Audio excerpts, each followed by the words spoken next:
الحمد للمتوحد بجلاله المتفرد وصلاته دوما على خير الأنام محمد.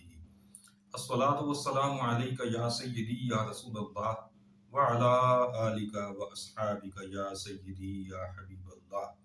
ناظرین محترم، اللہ رب العزت کے فضل و کرم اور اس کے پیارے حبیب صلی اللہ تعالی علیہ وآلہ وسلم کے رحمتوں کے طفیل قرآن فہمی کا رکوع برکوع سلسلہ جاری ہے، اور اس سلسلے میں ہم 21ویں پارے میں پہنچ چکے ہیں۔